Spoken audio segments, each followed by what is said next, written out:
शिक्षक शिक्षण अधिगम प्रक्रिया की एक प्रभावी कड़ी है, जहां शिक्षक अपने शिक्षण अधिगम प्रक्रिया को अनेकों तरीके से एक प्लान्ड पाठ्य योजना बना के, टीचिंग एड यूज़ करके और एक ऑडियो विजुअल एड्स का प्रयोग करके अपनी शिक्षण अधिगम प्रक्रिया को रुचिकर और प्रभावशाली बना सकता है। वहीं वह बालकों के अंतर्गत अपेक्षित व्यवहारगत परिवर्तन लाने का प्रयास भी करता है। इस शिक्षण अधिगम प्रक्रिया को रुचिकर बनाने में संग्रहालय का भी बहुत महत्वपूर्ण योगदान है। संग्रहालय एक ऐसा स्थान या कक्ष है जहां शिक्षक बालकों के सहयोग से, प्रधान अध्यापक के सहयोग से या अपने सहयोगी शिक्षकों के सहयोग से एक ऐसा कक्ष तैयार करता है जहां कई प्रकार की वस्तुएं और सामग्री को सुनियोजित तरीके से व्यवस्थित किया जाता है। संग्रहालय एक ऐसा स्थान है जो हमारी प्राचीनतम विरासत, संस्कृति को संजोए हुए है। यह हमारी परंपरा का भी परिचायक है। इस प्रकार प्रत्येक सामाजिक विज्ञान शिक्षक को अपने विद्यालयों में यथासंभव एक कक्ष की स्थापना करनी चाहिए, जिसे सामाजिक विज्ञान कक्षा कक्ष के नाम से भी जाना जाता है। और इसी कक्षा कक्ष की स्थापना के अंतर्गत एक संग्रहालय का भी प्लेस या स्थान होना चाहिए। और अगर पर्याप्त मात्रा में विद्यालय में स्थान उपलब्ध है तो शिक्षक एक संग्रहालय के लिए भी अलग कक्षा कक्ष की भी स्थापना कर सकता है, जिसे संग्रहालय कक्ष के नाम से जाना जा सकता है। यदि सामाजिक विज्ञान कक्ष में पर्याप्त स्थान है तो वहाँ एक बॉक्स या शोकेस बना करके उसमें वस्तुओं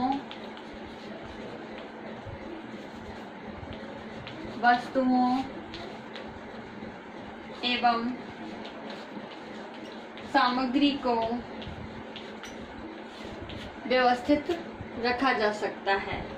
ये बॉक्स नॉर्मली जमीन से 3 फीट ऊपर तथा इसकी गहराई 2 से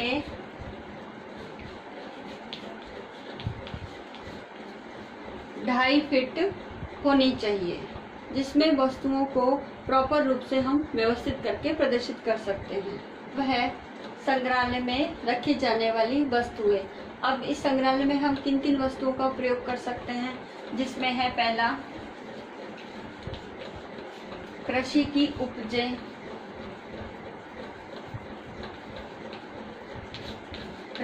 उपजें, खनिज पदार्थ,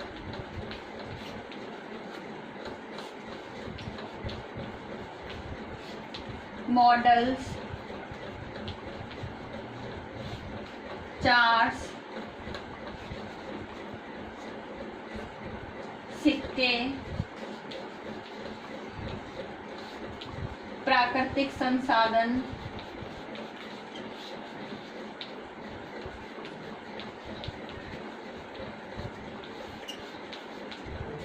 के नमूने,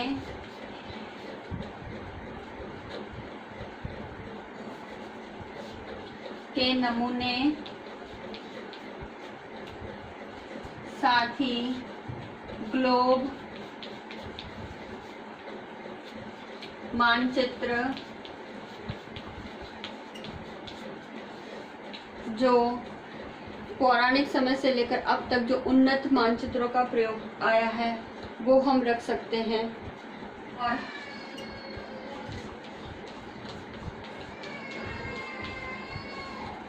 भौगोलिक भ्रमण या यात्राओं के दौरान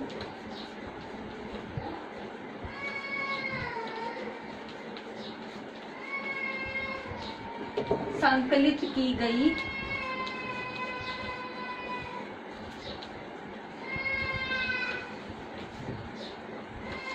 वस्तुएं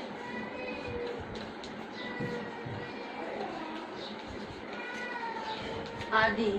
तो इस प्रकार से हम हमारे संग्रहालय में उपरोक्त वस्तुओं का संकलन करके प्रदर्शित कर सकते हैं। कौन सी व्यक्ति है जो हमारे लिए इस म्यूजियम के अंदर हमारी सामग्री को एकत्रित करेंगे? उसमें सबसे पहले है छात्र या विद्यार्थी जो चार्ट्स, मॉडल इत्यादि बना करके म्यूजियम में सामग्री रखेंगे। दूसरा है बाजार से, यानी बाजार में जितने भी उपलब्ध संसाधन हैं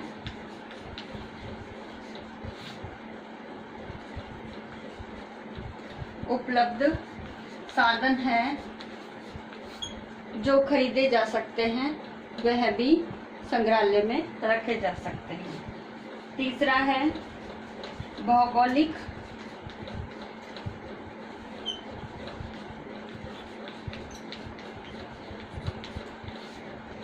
यात्राओं के दौरान हम जो भी सामग्री या वस्तुएं एकत्रित करते हैं वह भी हम इसमें रख सकते हैं।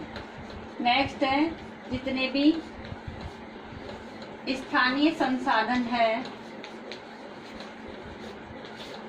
जो भी व्यक्ति है जो हमारे आस पड़ोस में विद्यालय के बाहर जो उपस्थित प्रबुद्ध वर्ग है उनके पास अगर कोई ऐसी सामग्री जो म्यूजियम में रखने लायक हो तो हम उनसे ले सकते हैं।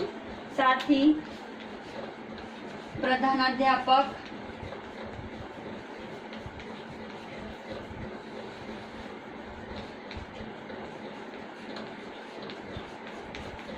सहयोगी शिक्षक तथा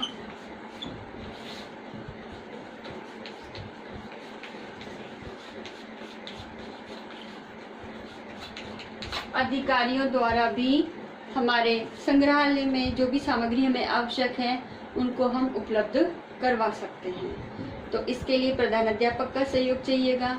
साथ ही जो सहयोगी शिक्षक है जो हमारी म्यूजियम से रिलेटेड हमारी वस्तुओं को एकत्रित करने में हमारा सहयोग कर सकते हैं। साथ ही स्थानीय अधिकारी वर्ग हैं जो किसी संग्रहालय में पोस्टेड हैं या फिर अन्य जो एजुकेशनल अधिकारी हैं उनकी भी सहायता हम हमारे म्यूजियम से रिलेटेड मटेरियल्स को स्टोर करने में ले सकते हैं। नेक्स्ट इसमें है विद्यालय के अंतर्गत हम वर्कशॉप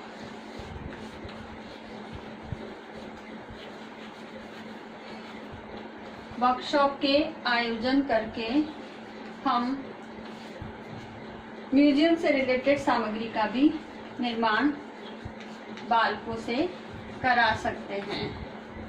नेक्स्ट जो भी हम हस्तशिल्प के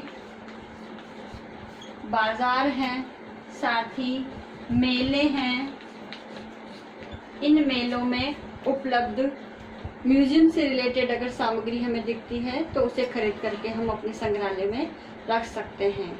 जैसे उदयपुर में शीतकाल के अंदर एक मेला लगता है जिसमें हस्तशिल्प और कुटीर उद्योग से संबंधित बहुत सारे ऐसे सामग्रियां हैं जो हमारी ऐतिहासिक विरासत, संस्कृति और परंपराओं की धरोहर है। हम उनको भी खरीद करके या संबंधित संस्था से बात करके हम उसे अपने म्यूजियम में रख सकते हैं। अब आगे है सामाजिक विज्ञान अध्यापक की संग्रहालय में भूमिका कि एक सोशल साइंस टीचर किस प्रकार से संग्रहालय में अपना कंट्रीब्यूशन कर सकता है।